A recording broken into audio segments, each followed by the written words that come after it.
अस्सलाम वालेकुम।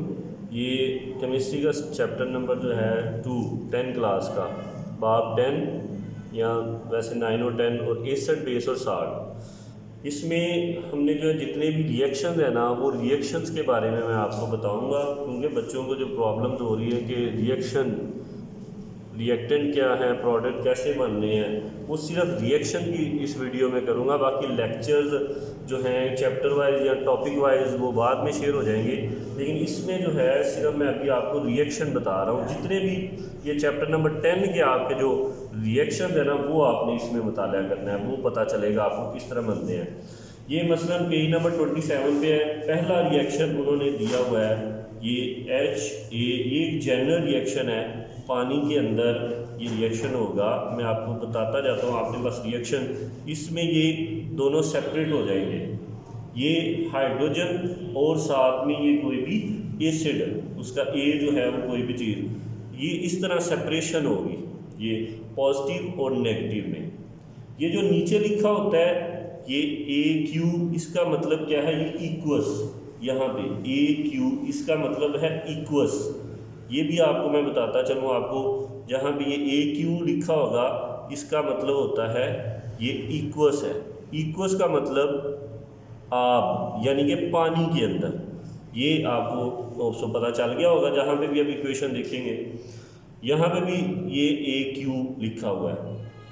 अब इसके बाद जो रिएक्शन है वो HCl, बहुत सारे बच्चों को इनको नाम नहीं आते, इसलिए जो है मैं आपको ये मशवरा दूंगा, बुक के ऊपर आपने लेड पेंसिल से इनके नाम लिख लेने हैं, फिर आपको ये आसानी के साथ जो है वो याद हो जाएंगे।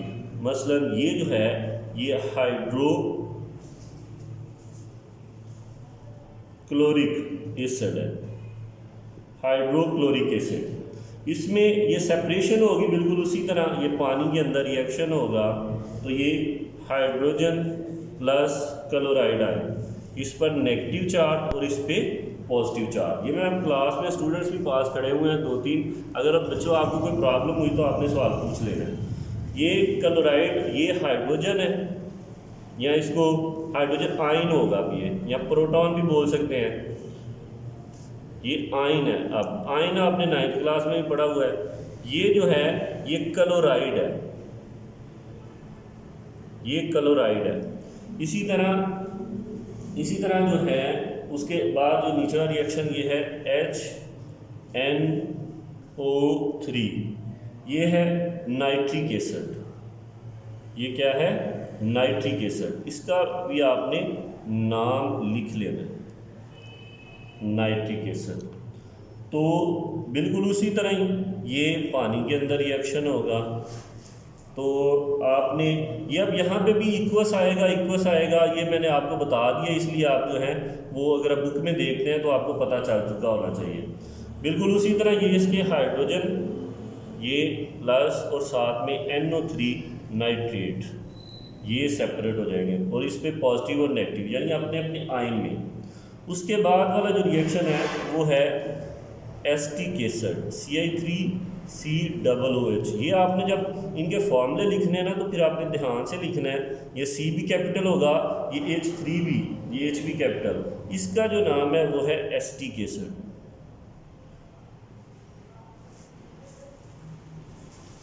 एसिटिक एसिड, इसको जब आप पानी में बिल्कुल उसी तरह ही, तो ये बिल्कुल पानी में आप करोगे तो ये जो है वो एसीटेट आयन CH3COO नेगेटिव और साथ में हाइड्रोजन, ये पॉजिटिव, हाइड्रोजन पे पॉजिटिव चार्ज आता है।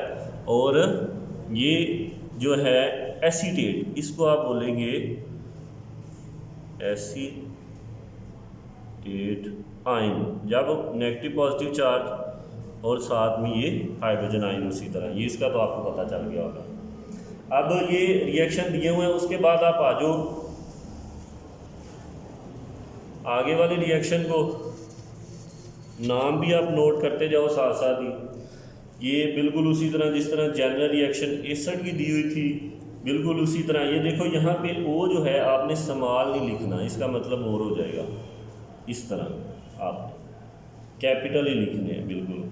ये भी इक्वस के अंदर ही हैं, ये भी इक्वस हैं, पानी के अंदर रिएक्शन हो रहे हैं। साथ में यहाँ पे देखो बी, ये कोई बेस को शो कर रहे हैं, पॉजिटिव चार्ज और साथ में हाइड्रोक्सल आयन नेगेटिव चार्ज। ये यहाँ पे ये हाइड्रोक्सल है, ये वाला जो है ये हाइड्रोक्सल है, ये वाला। अच्छा, अब इसकी जो पहली एग्जांपल है वो हम देखते हैं सोडियम हाइड्रोक्साइड। यहाँ पे देखिए मैंने जो है वो ए को छोटा लिखा है और ये ऑक्सीजन ओ बड़ा, हाइड्रोजन भी बड़ा। ये एन और ए ये दोनों मिलके ये सोडियम बनाएंगे। इसको मैं समझाने के लिए आपको इस तरह करता हूँ, ये सोडियम है। अगर मैं इसको भी ए को कैपिटल लिखूँगा तो ये नहीं है। जब आप सिंबल जो है, जब आप दोनों कैपिटल लिखोगे तो ये आपने 9th में पढ़ा होगा, एवोगैड्रो नंबर बन जाते हैं। ये एक सिंबल बनाने का ये 9th में आपने डिटेल में पढ़ा हुआ है। सोडियम हाइड्रोक्साइड, इसका आप पानी के साथ रिएक्शन देखते हैं, या पानी में ये डिसोसिएट होगा अपने अपने आयन में। ये सोडियम प्लस, ये सोडियम पे पॉजिटिव चार्ज और ये हाइड्रोक्सल नेगेटिव चार्ज। इसका आप लिख लो नाम सोडियम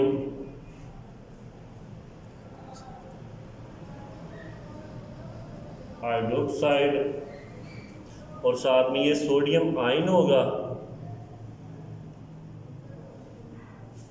और ये वाला जो है ये हाइड्रोक्सल आयन होगा। ये हाइड्रोक्सल आयन हो गया, या इसको आप हाइड्रोक्सल भी पढ़ सकते हो, हाइड्रोक्सल ही होता है ज़्यादातर। इसके बाद दूसरी जो है वो है इक्वेशन Ca।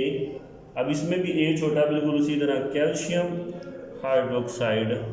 अब यहाँ पर जो है CaOH और ये ट्वाइस, ये क्यों लिखा हुआ है कि आपने 9th में अगर आपने वैलेंसी बनानी हो तो आपको पता होगा, वो इस तरह करते हैं। कैल्शियम की होती है +2, ये समझाने के लिए आपको, और हाइड्रोक्सल की होती है जो है -1।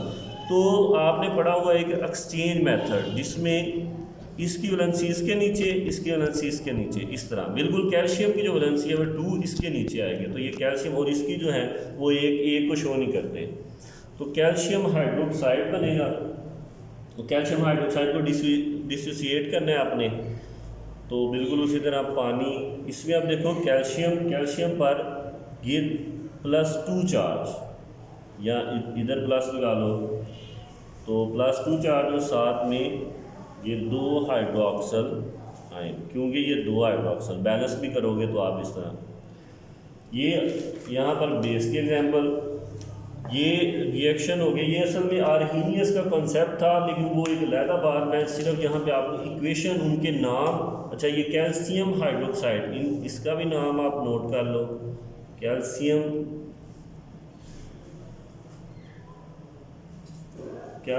हाइड्रोक्साइड। उसी तरह ये कैल्शियम और ये हाइड्रोक्साइड,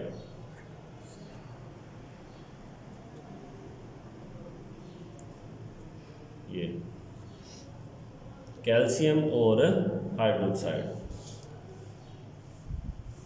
अब उसके बाद नेक्स्ट पे हम ये ब्रोंस्टैंड और लोरी का नज़रिया है, उसकी हम इक्वेशंस देखते हैं। इक्वेशंस ही आज देखनी है।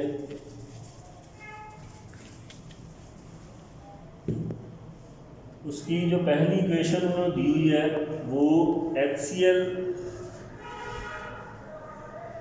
हाइड्रोक्लोरिक एसिड प्लस ये NH3। ये हाइड्रोक्लोरिक एसिड का मैंने पहले भी आपको लिखवा दिया, ये NH3 का आप नोट कर लें, अमोनिया। ठीक है, जब इसमें क्या होता है, आमतौर पे ये हाइड्रोजन एक प्रोटॉन अपना देता है, तो ये इस तरह इक्वेशन बनेगी, यहाँ से ये मूव करेगा इसके पास और ये बन जाएगा अमोनियम आयन NH4 प्लस, और प्लस ये बाकी बच गया, ये हो गया क्लोराइड, इस पे नेगेटिव, इसको आप लिख लें अमोनियम आयन। और वो वाला जो है वो क्लोराइड, उसका पहले भी मैंने आपको बताया हुआ सिंपल। इस तरह एक और इक्वेशन देखते हैं, इसमें हाइड्रोक्लोरिक एसिड प्लस ये वाटर H2O, ये बड़ा सिंपल सा फार्मूला है, ये वाटर बिल्कुल उसी तरह ही ये अपना एक प्रोटॉन इसको देंगे, तो ये बन गया H3O। तो इस पे ये हाइड्रोक्सोनियम आयन और साथ में क्लोराइड आयन, इसका आप लिख लो। हाइड्रोनियम आयन इसको भी बोलते हैं, हाइड्रोक्सोनियम आयन भी हाइड्रोनियम आयन। ठीक हो गया। इस तरह एक और जो है वो दिया हुआ है एसिटिक एसिड का CH3COOH प्लस वाटर का, बिल्कुल उसी तरह ये अपना एक प्रोटॉन इसको देंगे और क्या बन गया CH3COO नेगेटिव प्लस ये हाइड्रोनियम आयन, ये हाइड्रोनियम आयन। ये देखो ये आ रहा है उसमें हाइड्रोनियम आयन जी। ये इसके नाम मैंने पहले भी आपको बताया, ये एसिटिक एसिड है, एसीटेट आयन बनेगा और हाइड्रोनियम आयन बनेगा। इस तरह एक और इक्वेशन उससे नीचे वाली, अगर आप बुक को देख ले और तरतीब से मैं बिल्कुल आपको ये बताता जा रहा हूँ। वाटर प्लस अमोनिया Na3 और बिल्कुल उसी तरह यहाँ पर ये पानी जो है एक अपना प्रोटॉन इसको देंगे NH4 प्लस ये हाइड्रोक्सल आयन नेगेटिव चार्ज, ये अमोनियम हाइड्रोक्सल अमोनिया वाटर, ये भी बात हो चुकी है, ये एम्फोटेरिक है। इसके बाद जो है लीवर्स का एसिड और बेस का नज़रिया, ये जो है हम उसमें करेंगे। इसकी जो है क्वेश्चंस वो मैं आपको बताता हूँ, ये थोड़ी लेंथी हैं, समझने वाली हैं, इसको ज़रा ध्यान से आप लोगों ने देखना है। ये चलो आप एसिड बेस और बाप ये भी सारा अंग्रेज कर देते हैं। इसमें यहाँ पे इलेक्ट्रॉन की शेयरिंग होती है, ये इलेक्ट्रॉन की शेयरिंग इस तरह से कोऑर्डिनेट कोवलेंट बॉन्ड बनता है। यहाँ पे ये आप देखो एग्जांपल दी हुई है BF3 की, BF3 की और NH3 की। वो आप देखते हैं ये बोरान है ट्राईफ्लोराइड, ये और इसके 3 इस तरह आपने ये उसकी इलेक्ट्रॉनिक कन्फिगरेशन की बात है। यहाँ पे फ्लोराइड के जो हैं वो उसके वैलेंस शेल में 7 इलेक्ट्रॉन होते हैं, वो आपने लिख लेने हैं। यहाँ पे 7 इलेक्ट्रॉन ये वाले, ये 7 हो गए। इस तरह इसके भी 7, इसके वैलेंस शेल में 7 होते हैं और बोरान के जो हैं वैलेंस शेल में वो होते हैं 3। ये उसका बन गया। और साथ में अब हमने NH3 नाइट्रोजन का जो है वो, और साथ में 3 हाइड्रोजन के जो हैं वो उसके एक ही होता है वैलेंस शेल में इलेक्ट्रॉन, ये इस तरह, ये इसके हो गए। नाइट्रोजन के जो वैलेंस शेल में वो होते हैं उसके जो 5 होते हैं आमतौर पे, ये इस तरह। अब ये 3 तो इसके साथ आप अगर आपने वो बॉन्ड 9th क्लास में कोवलेंट बॉन्ड पढ़ा होगा तो ये आपस में बॉन्ड बनाए होते हैं। अब यहाँ पे इसने ये बॉन्ड बनाया हुआ है, इसने ये बॉन्ड बनाया, इसने ये बॉन्ड बनाया हुआ है, इसने बनाया, तो ये इसके पास जो है वो एक्स्ट्रा मौजूद है। ये वो इलेक्ट्रॉन किसी को दे सकता है। ये इलेक्ट्रॉन नेक्स्ट रिएक्शन में उन्होंने बिल्कुल इसी तरह ही दिखाया हुआ है। ये वाले जो हैं वो रिएक्शन, ये वाले जो इलेक्ट्रॉन वो बोरान को दे देगा और इसको आपने एक एरो से शो कर देना है। तो ये क्या बनेगा वो इस तरह मैं लिखता हूँ, ये इसको फिर अडक्ट बोलते हैं। ये बड़ा सा इस तरह आपने ब्रैकेट के अंदर और ये एरो का निशान डालना है। तो क्या होगा, जिस तरह ये इलेक्ट्रॉन जो है इसको देगा वो भी एरो से शो करेंगे। ये बिल्कुल उसी तरह बनेगा स्ट्रक्चर। ये बोरान ट्राईफ्लोराइड का बनाओ, ये BF3 थे, यहाँ पे 3, ये 7 पूरे करो इनके, ये और बोरान के भी पूरे करो 3 इस तरह। और ये वाले अब जिसने दिया है, ये नाइट्रोजन ने अपने वैलेंस इलेक्ट्रॉन दिए तो उससे जिसको मिले हैं उसकी तरफ आपने एरो, ये नाइट्रोजन और ये 3 बिल्कुल हाइड्रोजन, उसी तरह जिस तरह ऊपर वाला स्ट्रक्चर, बस सिर्फ क्या एडिशन है ये आपने ख्याल रखना है, ये इलेक्ट्रॉन इसको मिल रहे हैं तो उसको आपने एरो से शो कर देने हैं। बिल्कुल उसी तरह ही ये डॉट इलेक्ट्रॉन को, ये डॉट एंड क्रॉस का मेथड पढ़ा हुआ है आपने इलेक्ट्रॉन का, इसमें बताते हैं इलेक्ट्रॉन की शेयरिंग वगैरह उसमें ये, और यहाँ पे भी ये वाले यहाँ से आपने ये एरो का ये असल में शो करवा रहा है जो बॉन्ड बन रहा है, कोऑर्डिनेट कोवलेंट बॉन्ड। क्लियर होगी बात इतनी, ये सारी। इसी तरह बिल्कुल सेम रिएक्शन जो है नेक्स्ट पेज पे है, ये एक और एग्जांपल है, यहाँ पर देखें बिल्कुल ही सेम रिएक्शन है। इसमें आपने NH3 ये वाला जो अभी हमने बनाया और साथ में ये हाइड्रोजन आयन है, ये अपने 2 इलेक्ट्रॉन जो हैं वो इसको दे देगा और ये बॉन्ड बन जाएगा कोऑर्डिनेट कोवलेंट बॉन्ड। ये लीविस एसिड बेस का नज़रिया बिल्कुल सेम है। अगर आप इसको देखें इस तरह, ये वाले 2 इलेक्ट्रॉन जो हैं वो इस तरह ये इसको दे रहे हैं, तो ये एरो का निशान आ रहा है, बिल्कुल सेम है। मेन जो था वो मैंने समझा दिया, अगला आपको बुक से भी बता दिया, अगर आप पढ़ोगे तो आपको फौरी तौर पर उसकी भी समझ आ जाएगी। उसके बाद जो है एसिड की आम खसूसियात, ये इसके रिएक्शन है वो हमने देखने अगले पेज अगर आप 34 पे देखो तो ये बड़े आसान है। इस दफ़ा ये बोर्ड में आया भी हुआ था, तो इसमें उन्होंने ये जिंक है, इसका Z बड़ा N छोटा, ये जिंक है, इसका आप नाम लिख लो जिंक, और साथ में ये रिएक्शन होगा सल्फ्यूरिक एसिड से H2SO4, इसका भी आप नाम लिख लो। ये नाम याद रखने वाले, इस तरह 2 एसिड के नाम आ गए थे, तो ये क्या बनेगा सिंपल किस तरह बनाना है आपने। ये जिंक पे असल में पॉजिटिव चार्ज होता है, हाइड्रोजन पे भी अभी आपने देखा पॉजिटिव, और सल्फेट पे नेगेटिव चार्ज होता है।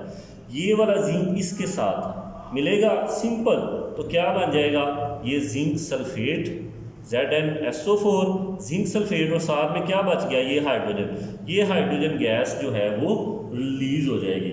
यहाँ पे आपने देखा होगा क्या क्या लिखा है, जिंक के नीचे यहाँ पे S लिखा हुआ है और यहाँ पर जो है वो AQ लिखा हुआ है। AQ का तो मैंने आपको बता दिया, ये जिंक है, ये सल्फेट, यहाँ पे भी AQ लिखा हुआ है, इसका भी मैंने आपको बता दिया। हाइड्रोजन का ये G लिखा हुआ है और ये ऊपर की तरफ एरो है। इससे क्या मुराद है, S से जो लिखा होता है इससे मुराद है ये सॉलिड फॉर्म में है, और गैस G से क्या मुराद है, ये गैस है, और ये एरो क्या शो कर रहा है, ये वाला एरो कि ये फ़िज़ा में शामिल हो जाएगा, ये गैस उड़ जाएगी अगर हम उसको नहीं पकड़ेंगे, यानी उसको किसी जार में इकट्ठा नहीं करेंगे इसमें। तो ये इक्वेशन की आपको समझ आ गई होगी। इससे नेक्स्ट है एलुमिनियम का, Al एलुमिनियम, इसका आप नाम लिख लो एलुमिनियम। इसका रिएक्शन करवाएंगे HCl से, हाइड्रोक्लोरिक एसिड, तो उसमें ये बनेगा एलुमिनियम ट्राइक्लोराइड AlCl3, साथ में हाइड्रोजन गैस रिलीज़ होगी। बिल्कुल उसी तरह ये बताया हाइड्रोजन गैस G वगैरह लगा हुआ है, वो अब मैंने बता दिया आपको। तो ये है, ये हाइड्रोक्लोरिक एसिड, इसका नाम आपको पता है, तो ये एलुमिनियम ट्राइक्लोराइड होगा। इसको आपने यानी एलुमिनियम को 3 असल में होता क्या है, बिल्कुल एलुमिनियम ट्राइक्लोराइड ये कैसे आया, ये भी आपको 9th में वैसे तो बताने वाली बातें हैं ये सारी, कि एलुमिनियम की जो वैलेंसी होती है ना वो होती है +3, यानी इसके 3 वैलेंस इलेक्ट्रॉन होते हैं जो वो दे सकते हैं, और क्लोराइड भी अभी मैंने आपको बताया कि -1 होती है। और ये एक्सचेंज मेथड, ये क्रॉस मेथड जो है जिसमें इसकी वैलेंसी एलुमिनियम इसके नीचे और इसकी इसके नीचे, तो ये एलुमिनियम ट्राइक्लोराइड बन गया, एलुमिनियम ट्राइक्लोराइड और साथ में हाइड्रोजन गैस। इसके बाद इसको असल में बैलेंस करना है। बैलेंस करने के लिए आपको किस तरह करना पड़ेगा कि आप बैलेंस करने के लिए पहले सबसे आप हाइड्रोजन, पहले ऑक्सीजन को करते हैं, ये बैलेंस करने के लिए इसको हाइड्रोजन को कर लो। ये 2 इधर है तो आप 6 से 6 हाइड्रोजन और 6 क्लोराइड हो गए, साथ में इधर भी ये भी 6 हाइड्रोजन हो गए। असल में ये जो है ना वो एक अलहदा टॉपिक है, ये मैं किसी दिन अलहदा वीडियो आपको बता दूंगा। अगर आप ये बैलेंस नहीं भी करते ना तो आप मार्क्स इसके नहीं कटेंगे, लेकिन अगर जहाँ पे उसने कहा कि इसको बैलेंस करना है तो फिर आपने इसको बैलेंस करना है, ठीक है। तो बैलेंस करने के लिए अलहदा वीडियो बनाएंगे किसी दिन। यहाँ पे नेक्स्ट जो देखते हैं कैल्शियम कार्बोनेट। इसका कैल्शियम कार्बोनेट जो इसका नाम लिख लो, चूने का पत्थर वगैरह जो कहलाता है,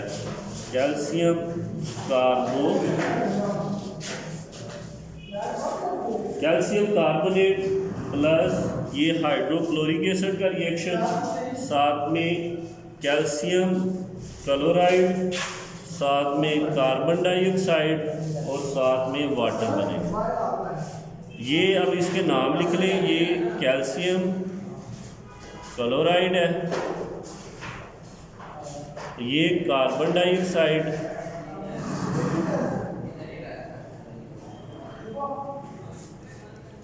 और ये वाटर आपको पता है। ये किस तरह बनेंगे, ये कैल्शियम और यहाँ पे ये इसके साथ मिलेंगे कैल्शियम क्लोराइड, यहाँ से एक ऑक्सीजन निकलेगी, वो हाइड्रोजन के साथ वाटर, और ये कार्बन डाइऑक्साइड। ये भी बैलेंस करने वाली इक्वेशंस को मैं आपको एक अलग वीडियो में समझा दूंगा। इसके अलावा आप देखते हैं अभी नेक्स्ट जो है इक्वेशन है, sodium NaHCO3 plus sulphuric acid H2SO4, इसका आप लिखो सोडियम बाइकार्बोनेट, बाई या hydrogen, sodium bicarbonate plus sulphuric acid का, ये मैंने अभी आपको लिखवा दिया है। तो इससे क्या बनेगा, ये वाला यहाँ से इक्वेशन बिल्कुल जो अभी हमने ऊपर जिंक सल्फेट बनाई थी, इसी तरह ये सोडियम सल्फेट बनेगा, Na2SO4 प्लस ये कार्बन डाइऑक्साइड और प्लस ये वाटर H2O। ये क्या है, इसका नाम आप लिख लें sodium sulphate, sodium sulphate carbon dioxide. अच्छा, अब ये जो है मैंने आपको पेज नंबर 35 तक करवा दिए। कुछ वीडियो थोड़ी सी लेंथी हो रही है, चले इसको जो है ना 2-3 रिएक्शन और कर लेते हैं, फिर यानी एसिड वाले कंप्लीट कर लेते हैं, फिर बाकी इतनी समय लगी होगी आपको। उसके बाद ये नेक्स्ट रिएक्शन जो है सोडियम हाइड्रोक्साइड, इसका भी मैंने आपको बता दिया हुआ है, नाम आप याद कर सकते हो पिछली वीडियो से। ये भी सिंपल है, सोडियम हाइड्रोक्साइड हाइड्रोक्लोरिक एसिड, ये आपने इस तरह आपस में ये सोडियम क्लोराइड बनेगा, ये साल्ट बन जाता है, और साथ में ये क्या, ये एक बेस है और ये एक एसिड है। जब एसिड और बेस मिलते हैं तो ये आपने याद रखना है, ये क्या बनेगा, साल्ट और वाटर। ये एक अंडरस्टूड बात है केमिस्ट्री के अंदर। ये क्या है, सोडियम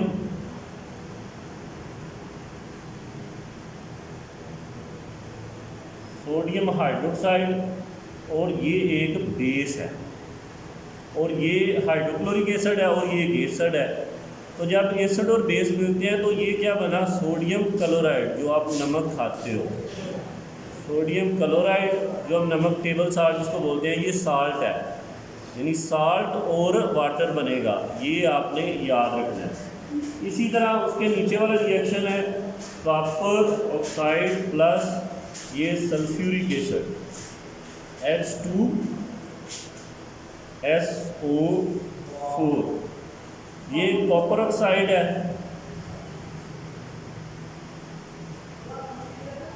और ये सल्फ्यूरिक एसिड है। तो ये क्या बनेंगे, कॉपर सल्फेट, ये कॉपर सल्फेट, इसका आप लिख लो नाम, ये U है, Cu, कॉपर सल्फेट, और साथ में ये H2O वाटर। इसी तरह नेक्स्ट रिएक्शन जो सल्फाइड्स और बाईसल्फाइड, ये कैल्शियम सल्फाइड है CaSO3। जब 3 होगा तो सल्फाइड होगा, जब 4 होगा तो सल्फेट होगा। ये आपने याद रखना है, कैल्शियम सल्फाइड। इसका रिएक्शन करवाओ आप हाइड्रोक्लोरिक एसिड से, तो ये क्या बनेगा, कैल्शियम क्लोराइड, साथ में सल्फर डाइऑक्साइड, और साथ में वाटर। ये कैल्शियम क्लोराइड, कैल्शियम, ये सल्फ़र, जिस तरह कार्बन डाइऑक्साइड थी लेकिन यहाँ पर एस है, तो ये सल्फ़र डाइऑक्साइड और वो आगे वाटर। इसी तरह ये नेक्स्ट रिएक्शन देखो, सोडियम हाइड्रोजन सल्फाइड या सोडियम बाई सल्फाइड, इसका भी नाम आप नोट करते जाओ, सोडियम हाइड्रोजन सल्फाइड। और इसका रिएक्शन करवाना है आपने हाइड्रोक्लोरिक एसिड के साथ। क्या बनेगा? सोडियम क्लोराइड, इसका भी अभी आपको बताया हुआ है, साथ में सल्फर डाइऑक्साइड और साथ में वाटर। ये सल्फर डाइऑक्साइड गैस है, ये बिल्कुल उसी तरह ये फ़ज़ा में शामिल हो जाएगी। इस तरह आखिरी रिएक्शन इसका ये है आयरन सल्फाइड, यहाँ इसको आप फेरस सल्फाइड बोल सकते हैं या आयरन सल्फाइड। इसका रिएक्शन करवाया है सल्फ्यूरिक एसिड के साथ, तो ये बनेगा फेरस सल्फेट FeS। इसी तरह ये आयरन और ये सल्फेट आपस में मिलेंगे तो ये फेरस सल्फेट बनेगा और साथ में ये बनेगी हाइड्रोजन सल्फाइड गैस। ये है हाइड्रोजन सल्फाइड। इस तरह ये जो पेज 35 तक है, ये वीडियो आप नोट कर लो, पेज 35 तक जो है केमिस्ट्री की, ये मैंने जितनी भी इक्वेशन थी, रिएक्शन थे, सबके नाम और आपको समझा दिए हैं। नेक्स्ट वीडियो में इंशाल्लाह इससे आगे करेंगे और जितने भी इस चैप्टर में रिएक्शन है ना वो सारे मैं आपको इसी तरह समझा दूँगा। और एक वीडियो में इक्वेशन बैलेंस करना भी आपको सिखा दूँगा, जिससे आपको ये सारी बैलेंस करनी भी आ जाएगी। अल्लाह हाफ़िज़।